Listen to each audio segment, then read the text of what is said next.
Welcome to Cake on Tuesday, where we spotlight the rule breakers, the underdogs who refuse to listen when everyone said it won't work. I'm Elizabeth Bieniek, and for the next 20 minutes, we're diving into another disruptive innovation story that proves sometimes the craziest ideas change everything. Welcome. Today's guest is the unapologetically positive Ramon Ray.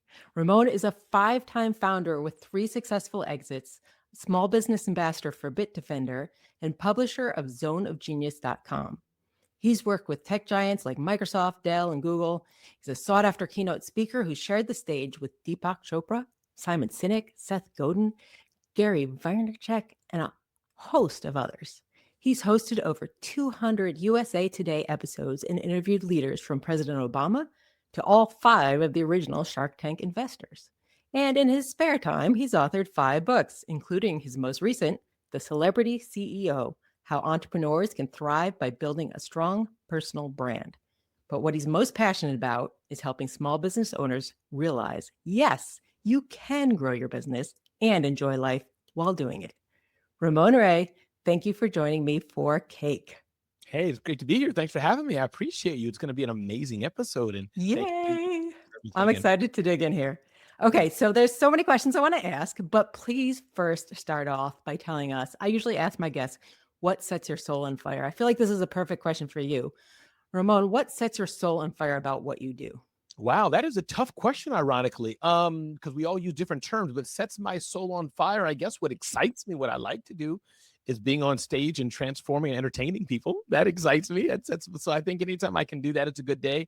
I also love hanging out with people. Like one of the things I've rarely done, maybe once in my life, is say go like spend a day and a half in the woods with a bunch of guys, could be girls too, but 3 or 4 guys, and just being out in the back road and just chilling with people you really like. So that'd be number 2. Was 2 okay, or is that too much? Oh, that's totally fine. I love it. Love it. I like to dig in behind. So I want us to talk a little bit about your backstory here of you built 5 companies. Like that's a lot. You've successfully exited 3 of them. You're really on this mission now of helping small business owners build their own personal brand. And I'm curious about your journey of when in that process did you realize, hey, I need to brand myself? What did that look like for you? I wish I was good at dates and times and all the details. We'll But take rough estimates. We're good with that. yes, but I know one of the life is a peaks and valleys. So one of the peaks, one of the times I know how I felt and where I was. I was in Newark. I had just finished at a small intimate event with 10, 20 people. And one of the head of content of Black Enterprise, his name is Alfred Edmond Jr. We were just sitting there talking, and this was not more than a few years ago, Elizabeth, where I'm a grown man well into my career. And so a lot of times we do the things, and again, it's about Ramon, but hopefully it helps your audience. I think we do things, but sometimes people give us a name for it. And he turned, we were sitting there. I remember his polished shoes and his colored socks. That's the kind of guy I am. So, you're talking. And he said, Ramon, remember why brands are hiring you. They're hiring you for you.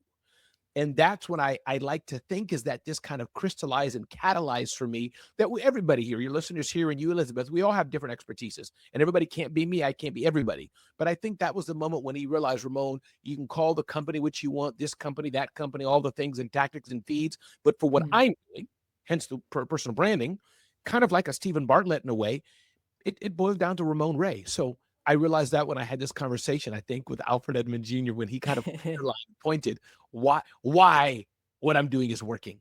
Yeah. So what advice would you give to founders like myself who are introverts and at times find it a bit overwhelming to say, I've got to be out there and I've got to be posting and I've got to be responding to this? What does that look like for somebody who is like, hey, I'm not comfortable with this being out front, but I know if people need that to find me. How does that break down for them? Well, here's the good news, Elizabeth. For founders who maybe get introverted, everybody doesn't have to use their persona as a selling point, as I do on stage, or I have my show, The Rundown with Ramon. I just use sound effects. Ding, ding, ding, ding, ding, ding, ding. Next up. That's all I do. I don't even have fancy graphics like you did before the show, Elizabeth. So everybody, to make people feel good, everybody doesn't have to.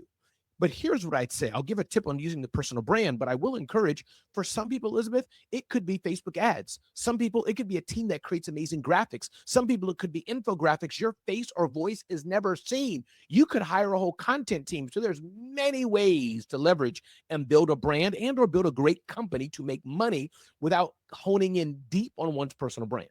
But I do think Mm, we all have a personal brand. The key is how will we use it? So my few points, especially for one who says, I want to do my personal brand more, I would say, just start, just do it. Number two, everything you do, record it like today. Number two, when you go to an event and speak, get yourself a little DJI Cosmo 3. I have one in my bag behind me, or some video camera, use your phone, record that and put that into small snippets or sound bites. Record other people. Oh, wow. I just worked with Elizabeth. Boom. She transformed my whole mind.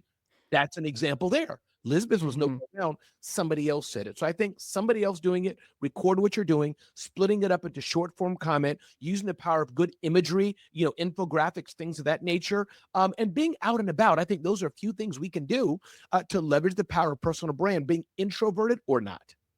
Yeah, yeah, I like that. And that's also why I love podcasting, because right now, this is just you and me having a virtual coffee. We're just having a chat. It happens to go live later and there's a whole audience that watches it, but right now I it's love just you and me having a chat. I love it. You talk about mindset a lot Yeah. too, and I find I hope the wisdom that hopefully came with all these gray hairs over life, you realize how much of it's a mental game. It really is. Mindset makes such a big difference. So I know you talk about mindset a lot. How do you see that playing a role as people are trying to embrace that identity of this is me, this is part of my business, this is who I am? How does that mindset shift happen? Yeah, I'll give you an example, Elizabeth, and thank you for asking the question. I think that in a game, mindset is we saw, depending on when you're watching this, but many of us experience the World Cup, whether you're watching it 6 months, 3 months, whatever it is, with soccer or any type of high-end sports. And you have the team that's almost getting ready to lose, but there's still 5 minutes to go. They still play like there's 5 hours to go. Or they did lose the game. The tears may fall, the tears may stream, and they say, listen, we lost this one. Let's do it again next year. So mindset, in my opinion, means recognizing, and this is one aspect of mindset. Mindset means recognizing the difficulties that may be there. Ramon speaks too fast. Ramon probably should have shaved before he went on the show with Elizabeth.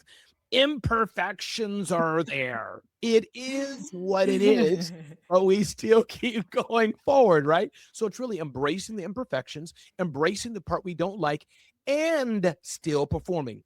Once you do that, you're undefeatable and undeniable. So I like the fact if you're watching on YouTube right now, my lighting's all funky right now because it's super bright in Austin, Texas. So half my face is in light, half is in shadow. It is what it There is. we We're go. still having our chat. That's right. I do want to ask another question about you. You talk about building a business Mm. and loving your life too. And I think right now, especially a lot of people get caught up in this, the hustle culture, whatever you want to call it, of especially if you're a small business owner and you are the face of your company and the, a head chief bottle washer and everything else that happens there. How do you really find that balance? And how, maybe asking you more personally, how did you find that balance for yourself as you were building to make sure you were having fun in the process? Yeah, and I think there's two elements to the balance, Elizabeth, and I think the balance may never come. I'm not saying I've arrived. And by the way, full note, just to go back, excuse me, even to the full interview, is that the full discussion we're having here is that I haven't arrived. Yes, I've sold 5 companies, started 5 companies, sold 3 companies, and I'm very blessed. But my journey is not done at all. And there's many more places I want to be and different struggles that I do have as I sit here today at the age of 53 years old. So I want to be clear on that to the audience. Having Yeah. said that, I think that, thank you. I think that the balance we can talk about is as follows. Carol's daughter said this, or the founder of Carol's daughter, Lisa Price, a hair care product for women with really curly hair. And she said, some days I was a great mother and a terrible CEO. Some days I was a great CEO and a terrible mother. Right? Meaning by that, Yeah. which means this is the balance. Some days Yeah. my wife may tell me, hey, Ramon, wow, you're spending so much time away. You're in the office so much. Where's our time together? She's right. And I'm going to have to spend more time in the office. Yeah. And Yeah. some days, hey, client, sorry, I missed the deadline. Well, that will never happen. But, sorry, this wasn't fast as you want. Sorry, this didn't happen as you want. I was away for a week visiting my grandson in Europe. So I Yeah. think that's the balance people need to realize, that perfection is never coming. And if we're waiting for perfection to come, it's never going to be there. And that's what we Mhm. have to learn to deal with that. And then you get an internal balance. You get balanced in yourself and are happy with where you're at. Yeah. I like that idea of playing with the time card that we're looking at, the lens that we're looking at, because that makes a huge difference. It That made does. me think of my very first conversation with a pediatrician when my first kid, when you're panicking as a new parent and thinking you're doing everything wrong. And I remember her saying, when we were talking about feeding and eating, saying, it's not so much worry about every meal is perfectly balanced. It's Mm, the not even every day is perfectly balanced. Some days they're just going to eat blueberries. But looking at, do you have a balanced week? And that's where you're looking for a healthy kid in a balanced week. And I think that's exactly what you're saying here. I think that's a really important perspective of it might not be the most useful, productive hour or day or even week, but is that month or that year, is the balance correct for you? yeah. That's I think that's powerful. powerful, Smith. And Matt, pulling that thread a bit more just to underline, you said it already, Yeah. but I just want to underline it. Yeah, that's exactly what it is. If you're looking day to day, even week to week about something in business or life or whatever it may be, Elizabeth and Ramon are both going to be jacked up and horrible or perfect. Right. Take That little snippet in time. right. But when you look at the whole, are you moving forward? Are you okay? Maybe you got some debt this season. Maybe it didn't. Maybe your spouse pissed you off this season. Maybe they didn't. Maybe company Right. grew this season. Maybe it didn't. But overall, are things going forward? Elizabeth, I can look at myself and my business where I'm at today. Things aren't where I want it. I'm in a challenging season. But overall, I see hope. I see light. We're serving our clients when I Right. look at my family.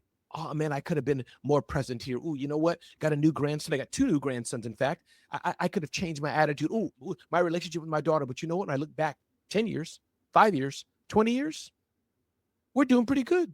We're doing Right. Right. Different perspective. My husband and I have this little thing, especially when things are going hard or going rough. We just look at each other and we're like, still alive. that's exactly. That's the That's important part, right? So, talk to me a little bit about how you define success for yourself. And I'm curious how that's changed over the years, because I'm sure your current company, your current focus, it's very different from your very first one. So, how do you define success for yourself now?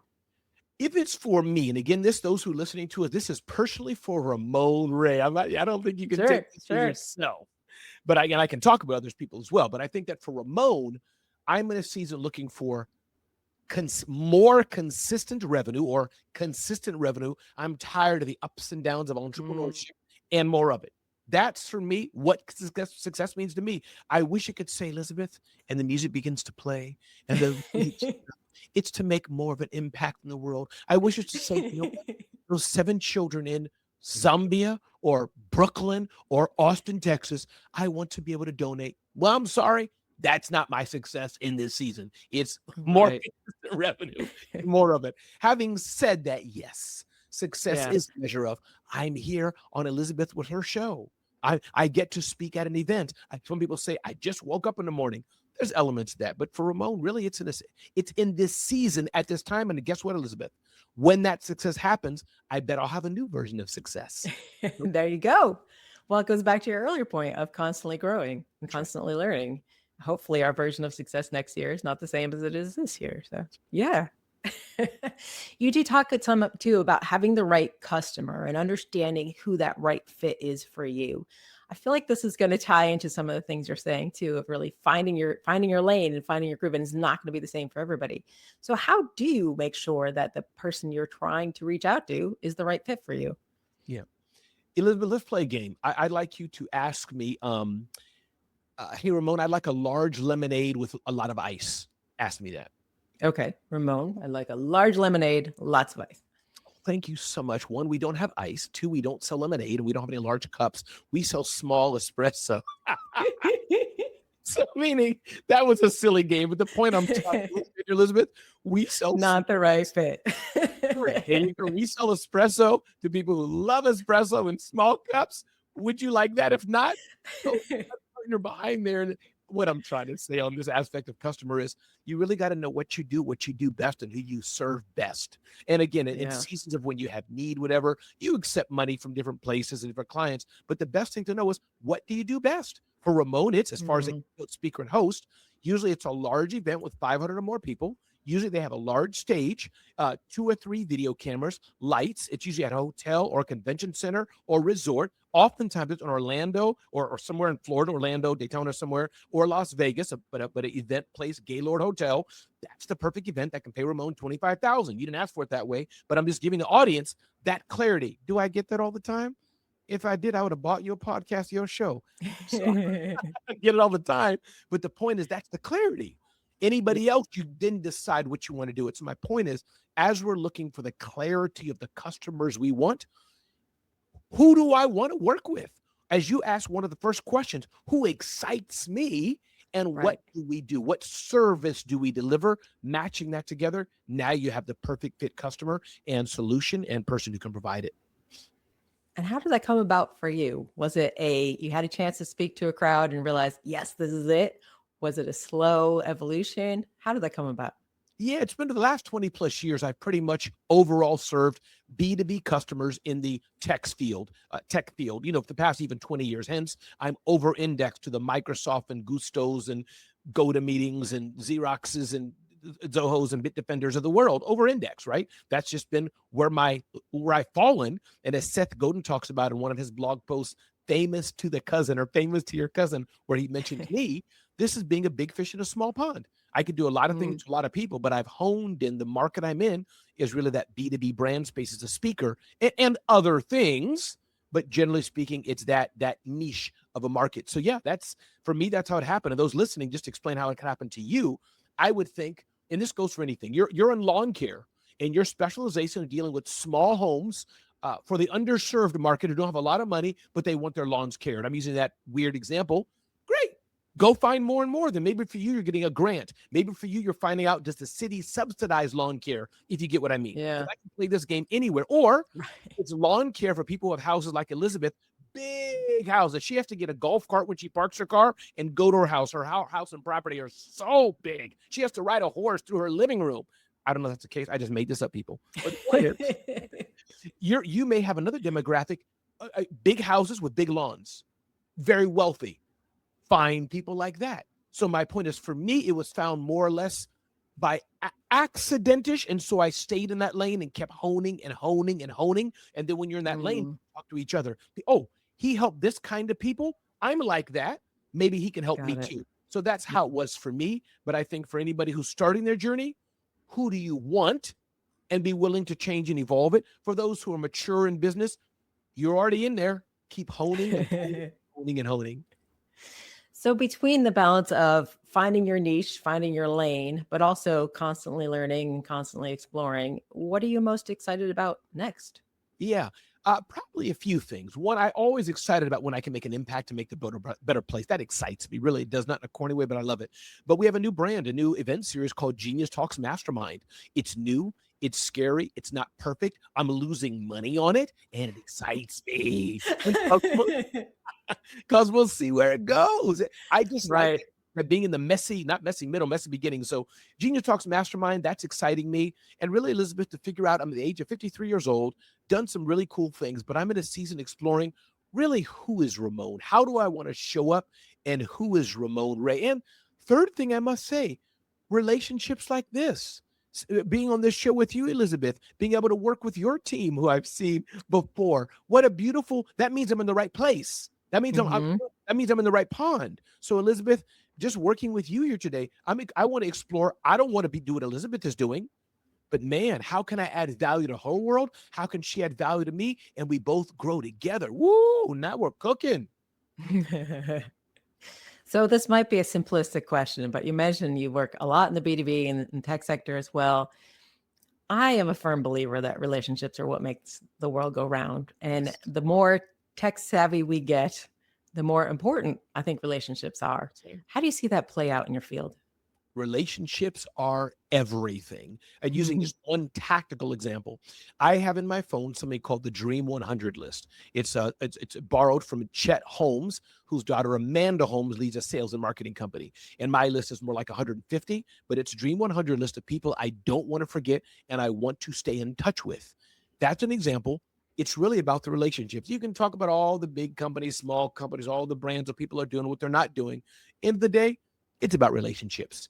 And I Yeah. think that if you hone in on and nurture the relationship that you have, because Elizabeth, at the end of the day, it's you and me. I can talk about General Electric, OpenAI, South by Southwest, TED Talks, big people and big names who, for me, I don't have very, very much direct connection with. But do I have direction with Cake on Tuesday host, Elizabeth, who we've met today, and I can develop that more, see what she wants, add value to her all day and twice on Sunday, even twice on Monday. And in fact, Elizabeth, twice on Tuesday too. Because you can't, gotta have it twice with cake on Tuesday. So if you're talking to somebody who's just starting out, they are realizing they need to build their personal brand. They've got their business, but they know that they need to be more visible and they're just kind of overwhelmed. Where do I go? Where do I start? If you were able to give them just one takeaway, Yeah. what would that one piece of advice be? Every day you wake up, after you brush your teeth, do your hair, fix yourself up just a little bit, the one thing I'd encourage you to do is do one post in the realm of whatever you talk about, whatever you do, to encourage your community, and you'll see your traffic grow. You'll see your brand grow. You'll see people want to work with you every day. One post and hit post. Then if you want to go to the next level, use Instagram edits and do it on that. That's my tip. Very good. Very good. Ramon Ray, everybody, thank you so much for being here, Ramon. Please tell the audience where they can find you. You've got your finger in a lot of pots, a lot of things going on. How do they find you? Yeah, and Elizabeth, thank you so much for being here. Thanks for having me a part of your circle. I appreciate it. And as already has on the screen, there's Genius Talks Mastermind. There's my website, my links, all these kind of things. And the one place people can go to, probably ramonray.com. And from there, they'll see links to Genius Talks Mastermind, my LinkedIn, my Facebook, all those things. But ramonray.com, which is right there beautifully on the screen. That's the best place people can go to get to know me and work with me. And I appreciate being on your show today. Thank you so much, Ramon. Thank you for joining me for Cake on Tuesday. Thank you. Thanks for joining another Cake on Tuesday celebration of beautiful disruption. Please share it, review it, and find more innovative stories at podcast.cakeontuesday.com. I'm Elizabeth Bienyik. Be bold, stay curious. Now go have some cake.